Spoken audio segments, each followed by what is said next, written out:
Um, Hello everybody. I really don't know what I'm going to call this video or this post I'm about to do, but I know I want to set some records straight. Some of you might deem it unnecessary, but I find it necessary given that there are lots of things going on or being said out there that some were me in person that said them, which is the interview I granted with Chude. Yes, I spoke about my experience with domestic violence. That was me, 100%. I did experience those things. I lived in them, and I'm okay speaking about it. Now, the second part is the story about my 6 years encounter.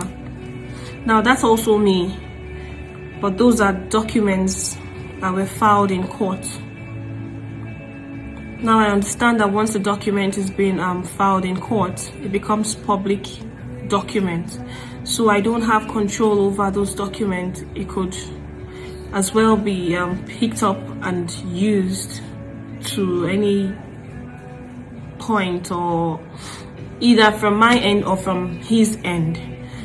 So I don't have control of what people take and what people use. Now, the story is completely my story. You might choose to believe, you might choose to disbelieve. That's okay. The truth is, it's before the court, and they will determine if I lied or he lied or whoever lies. But that in particular is not the problem. The substance in this issue is not about who had what and who didn't have what in the relationship. It wasn't intended to put anyone in the bad light, and neither is it intended to talk about another person's incapabilities. Yes, he's called me bad names. He's done a lot in the past and said several horrendous things about me, which I did not respond to. My not responding to them was not because I was guilty or committed those offenses, but because I had respect for my kids in the first place, and I did not want them reading things up and down. Now you might say, why are you speaking now? I am speaking now because the same kids will ask me in the future, Mom, my father said this, or my friends said they read this from my father. Why did you not stand up for yourself? Why did you not speak up? Why did you not tell your side of the story? I don't know what I would say to my kids if that happens, but I would like them to know the truth as well, from the same medium that heard the lies. So this is not a vindictive situation. And heaven knows that I would have not said a word, even to the courts, if it wasn't that this person is so desperate to have me behind bars. The only moment I figured out that I have to speak up was after I was docked in court for cases that I have no idea how I got involved with it. Criminal charges. And I have to answer for myself. I have my sister docked for a crime she knows nothing about, and we are likely to be charged for 3 years or 4 years more if this person can cook up evidences and make it look real that we did those things we did not do. Now we all know this is Nigeria. Someone can wake up and decide to concoct stories and people go to jail. Even abroad it happens. There's a story of the 6 guys that were jailed abroad for the park case. I think there was a movie done with that, and they knew nothing about it. And they served time for crimes they have no links with. Now it dawned on me the first day I was docked and I had to take a plea if I was guilty or not guilty. It dawned on me that I haven't said a word. Nobody knows my side of the story. Nobody knows what happened in my 4 years, or I mean my 7 years okay, 6 years, because this is the 7th year. My 6 years of being involved with this person, I never said a word because I wanted to protect my kids. Now I have to speak up. Not because I want to have any malicious impact on him or the kids. Heaven knows that I'm one of the last people that would have my kids away from their father. No. If this person will be honest with you, he will tell you all that there were days when I begged him to at least pick one of these girls he flaunts around and stay with them and just give me my space to have my sanity and peace all intact. I wouldn't mind bringing the kids to him. I wouldn't even mind keeping up his usual charade of not letting the world know what I was going through. I would have acted like the marriage was okay, which most people do, and move on, just to have peace of my own, without drama, without stress. I just wanted peace. I just wanted sanity. I just wanted my children to grow up in an environment where there was no rancor, there was no fight, there was no drama. But he never wanted that. It is more of control for him. If I cannot have you, no one will, was the statement I heard constantly. Now, I don't know how to function in drama. That's why I keep quiet a lot. But in a situation where my silence is being taken for guilt, what am I supposed to do? This was my situation for years. A lot of you will say, yes, this happened, and you stayed. What do you expect me to do? Wash my linens in public like it is happening now and you are still judging me? Oh, you knew he had different women before you went into the picture? No, I had no idea because the last person was gone 8 years before I came in. I had no privileges of meeting the girls he dated in between, whom, by the way, I am getting to know now because they are reading my stories and they are reaching out to me because they have the same experiences. Now I have been able to speak to some of his ex-wives, and I have come to understand why most of them did not speak to me or tell me what happened. Because, of course, some of them expected I was aware, which I wasn't, because I don't know him from Adam. When I met him, it was a clean slate, like meeting every other normal person for me. Aside that, I am not someone that listens to gossip or what's on the blogs or what someone is saying to somebody, which was somewhere I should have paid attention from the start, but I never did. Now I'm paying for it. I just believed I should let him show me who he was. And now I have seen who he is. So, everybody makes mistakes. I've made mine. I am trying to live above it. And the concern in this issue is not me, but the 4 innocent children who have nobody to speak for them.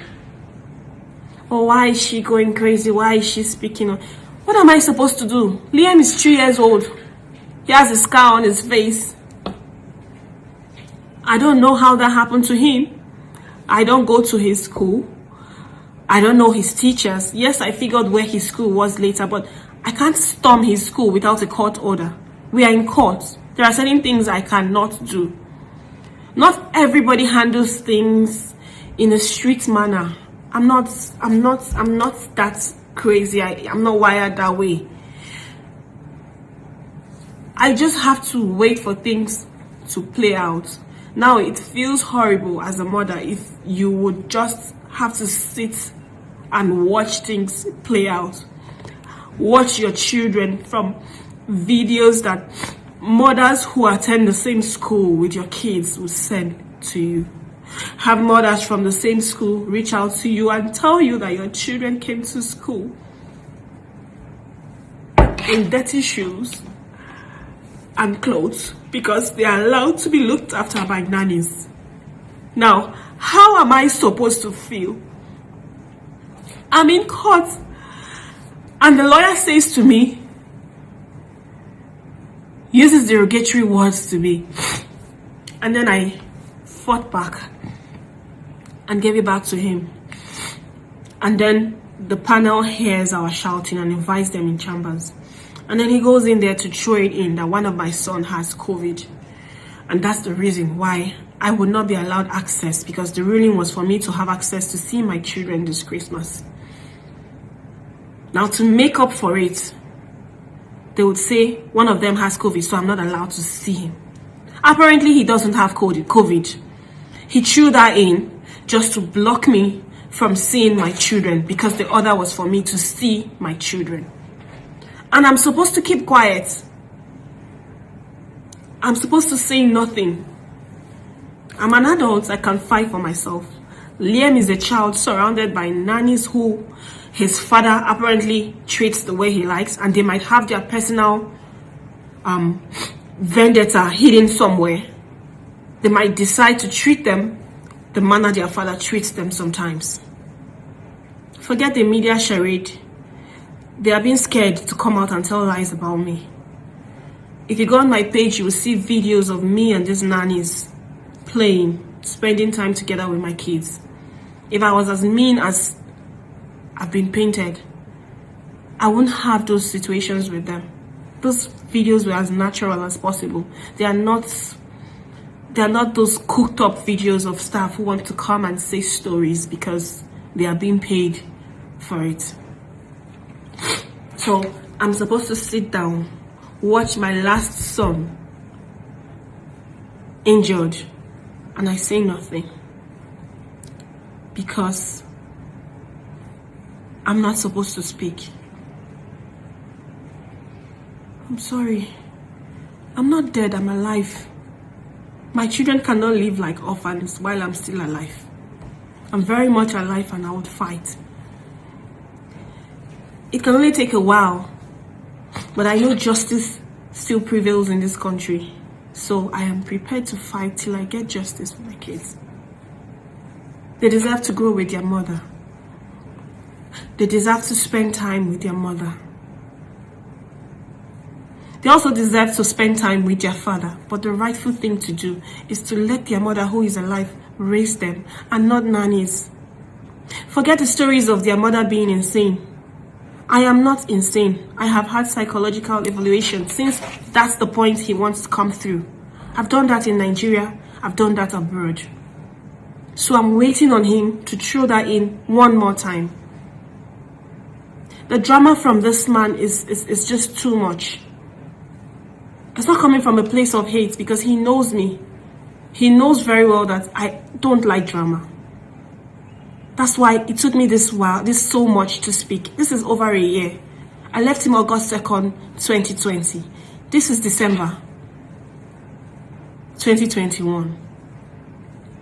So if I was drama born, I would speak from the moment I left his house. I would make so much noise, even while living with him. Everything he did to me that I have on record, I would have transmitted them. But I gave him a window to come, apologize, and maybe just make a means for these children to have a normal life with both parents. But ego won't let him. I'm not going to let my children become damaged because of ego. I can't do that. I have begged him on several occasions, let your lawyers sit with my lawyers, because I won't sit with you. Between he and I, he likes to exert power. He likes to show that he is who he is, and I should not say a word. So I don't want to go through that with him. I've had enough trauma. The lawyers can sit and agree on terms. I even told him we don't have to do this, drag in court. You both sit with lawyers, like lawyers, both lawyers sit and agree on how the children would spend time with both parents. I don't have an issue with that. But to show you that this war is not about just having the children. It's about subduing me and bringing me back to the cage where he thinks I belong. He's dragging it to the ends of the earth, which is not necessary. By instituting criminal cases against me, imagine the criminal case that I want to assassinate his friend Grace Brent. Both of them went to the police to write statements against me. So what am I supposed to do? I'm defending myself on all fronts. What am I supposed to do? Remain silent? I'm not stupid. I'm not. Now there are situations around the whole relationship. I had to file those things before the court and tell them to please look at these situations and tell me if in the same situation, these situations should be like this. So what's the crime in it? What have I done wrong wanting to keep my children and raise them like my mother did, like his mother did? With every drama that went on with his parent, his mother raised her kids. Nobody denied her that. He's got several siblings whom he won't acknowledge from other ladies for his dad. Everybody raised their kids. He's got other wives. They all raised their kids. Why am I on the very ones he must hold on to and prove to me that I am nobody? I kept mute because I understand that most people would see this as a family issue and they don't want to get involved with it. But no more. My apologies on this statement goes to the Nigerian women. Seems like I underplayed your strength. Every single mother who understands what it is to spend the night without your child, whether a child you have alive or a child you had that passed on, will understand the pain of having to live every day and every night without your child. So I'm appealing to every mother to please join me in this fight. I haven't been sleeping properly. I've been fighting alone, not because I feel I can do it by myself, but because I don't have that sense of entitlement where I believe, oh, Nigerians must do it for me because they have to do it for me. No, I don't feel entitled to anything. I just feel that if people feel the need to join in the fight, they are welcome to join in the fight. But maybe that's a miscalculation because some people would like to join a fight because they were invited to join the fight, not because they should just pick any fight to see on the road and join. So now I am officially appealing to every mother and every man who understands the need for a child to grow under the comfort of their mother to please join me in this fight to get my boys back. My whole prayer is that I don't raise monsters whom will be seen as men that continue the same pattern, but to raise men who would cherish, love, and respect whatever woman they come across in the future, regardless of her actions or her personality. There should be respect and decorum, no matter the differences. That's the difference I want to teach my sons. Not for them to grow up learning that you can do anything to a woman because you have the power to do that. So please, it's an appeal and a honest call to anyone who has a conscience and to anyone who understands the need for children to grow under the wings of their mother. Thank you.